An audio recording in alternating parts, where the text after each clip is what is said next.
អាហារពេលថ្ងៃសួស្តីអ្នកជនទាំងអស់គ្នានេះគឺជាផលិតផលចំនួន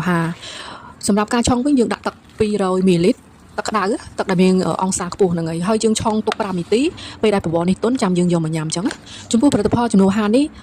មិនត្រឹមតែធ្វើឲ្យយើងសក់គីឡូទេគឺជួយឲ្យកែសម្រួលសុខភាពរបស់យើងដែលមានបញ្ហាហ្នឹងឲ្យល្អត្រឡប់មកវិញជាពិសេសនោះអតិថិជនដូចខ្ញុំបញ្ជាក់ប្រាប់ហើយប្រាប់ទៀតហ្នឹងហើយផលិតផលខាងនាងខ្ញុំគឺផលិតផលសិត 100% ផលិតផលចេញពីក្រុមហ៊ុនផ្ទាល់អញ្ចឹងផលិតផលដែលនាងខ្ញុំណែនាំនេះពេលដែលយើងញ៉ាំទៅធ្វើយើងសុខភាពល្អគឺអត់មានប៉ះពាល់សុខភាពទេហ្នឹងហើយព្រោះផលិតផលនេះគឺផ្ដោតទៅលើសុខភាពហ្នឹងហើយដូចថាពេលដែលយើងធម្មតាយើងញ៉ាំម្ហូបអាហារដូចជាផ្លែឈើឬមួយក៏អីដូចថាអត់គ្រប់នៅក្នុងសរីរាង្គកាយយើងតែផលិតផលនេះវិញគឺមានហ្នឹងហើយមានវីតាមីនសារជាតិចិញ្ចឹមសរីរាង្គកាយយើងជាច្រើនហ្នឹងហើយជួយឲ្យយើងមានសុខភាពល្អ